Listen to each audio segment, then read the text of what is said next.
नमस्कार, मी उर्वी सावंत पंगत तुमच्या आमचीमध्ये तुमच्या सगळ्यांचं खूप खूप स्वागत करत आहे.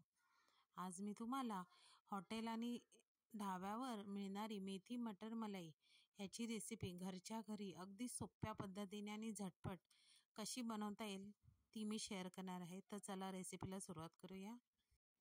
आता इथे एका कढईत 1 चमचा तेल घातलं आहे. त्यामध्ये 10 ते 12 काजू, 2 दालचिनी, 2 लवंगा, 1 काळी मोठी वेलची, 4 ते 5 काळी मिरी आणि 2 मीडियम साईजचे उभे चिरलेले कांदे.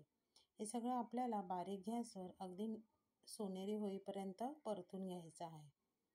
साधारण इथे मला 5 ते 7 मिनटं लागलेलं आहे. कांदा एवढा गुलाबीसर होईपर्यंतच आपल्याला परतून घ्यायचा आहे. आता कांदा एका डिशमध्ये काढून त्याच कढईमध्ये मी 2 मीडियम साईज एवढे टोमॅटो घेतले आहेत. तेही आपण नरम होईपर्यंत परतून घेऊया. आता हा कांदा आहे त्यात मी 2 टेबलस्पून एवढं खसखस, जर खसखस नसेल तर तुम्ही 2 टेबलस्पून एवढे सफेद तीळ वापरले तरी चालतील. आता हे टोमॅटोसुद्धा आपण एका डिशमध्ये काढून घेऊया. आता त्याच कढईत मी 1 मोठी जुडी एवढी मेथीची भाजी, म्हणजे अगदी भांड्याने बघाल तर 2 ते 2.5 वाडगंभर एवढी ही मेथीची भाजी आहे. त्यात मी थोडं मीठ घालून आपल्याला ती शिजवून घ्यायची आहे. आता त्याच कढईत मी 1 मोठा चमचा एवढं तेल घालून जे आपण कांदा टोमॅटो भाजलेला ना त्याचं मिक्सरला बारीक पेस्ट करून ती आपण ह्या तेलात चांगली 10 ते 15 मिनटं परतून घ्यायचं आहे. आता 10 ते 15 मिनटानंतर झाकण काढून बघितलं तर तुम्हाला दिसेल की सगळ्या बाजूने त्याला छान अशी उकळी फुटलेली आहे. म्हणजे आपली ही ग्रेव्ही जी आहे ना ती चांगली शिजलेली आहे.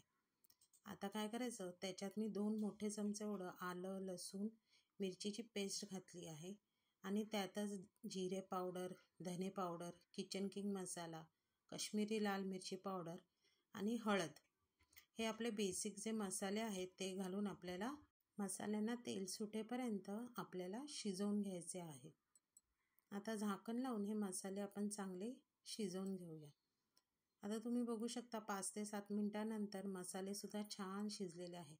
आता त्याच्यातच ज्या वाडग्याने मी मेथी घेतलेली ना त्या वाडग्यात अर्धा वाडगा एवढं उकडलेले मटार आणि जी आपण मेथी शिजवून घेतलेली ती मेथी त्या ग्रेव्हीमध्ये आपण ॲड करणार आहोत आणि व्यवस्थित अगदी परतून घ्यायची आहे. आता इथे आपली मेथी पण शिजलेली आहे, वाटाणाही शिजलेला आहे, त्याच्यामुळे शिजायला काही आता फारसा वेळ लागणार नाही. आता चवीप्रमाणे आपण इथे मीठ घालायचं आणि भाजी पुन्हा एकदा चांगली परतून घ्यायची. आता ही भाजी परतल्यावर त्यामध्ये मी 1 ते 1.5 चमचा एवढा गरम मसाला पावडर घातलेली आहे आणि भाजी थोडी इथे मला दाटसर वाटल्यामुळे मी इथे अर्धा वाटी एवढं गरम पाणी ॲड केलं आहे. पुन्हा आता त्याला झाकण लावून आपल्याला 5 मिनटासाठी उकळी आणायला द्यायची आहे. 5 मिनटानंतर तुम्ही बघू शकता भाजीला चांगली उकळी फुटलेली आहे आणि आपली भाजी ही तयार झाली आहे. आता काय करायचं, गॅस बंद करायचा आणि आपल्या आवडीनुसार अमूलची फ्रेश क्रीम, आता अमूलची फ्रेश क्रीम नसेल तर घरची मलईसुद्धा तुम्ही इथे वापरू शकता.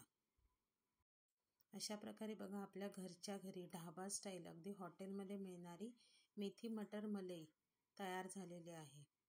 आता ही भाजी तुम्ही रोटीबरोबर, पुरीबरोबर, नान, अगदी भाकरीबरोबर सुद्धा ही भाजी खूपच चविष्ट लागते आणि लहान मुलांनासुद्धा ही खूप खूप आवडणारी भाजी आहे.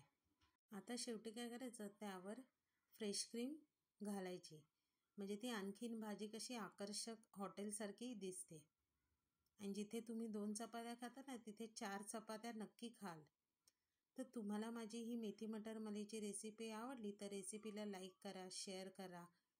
चॅनलवर नवीन असाल तर चॅनलला सबस्क्राईब करा आणि नवीन व्हिडिओच्या नोटिफिकेशनसाठी बेल आयकॉनला प्रेस करायला विसरू नका. तोपर्यंत मस्त मस्त राहा.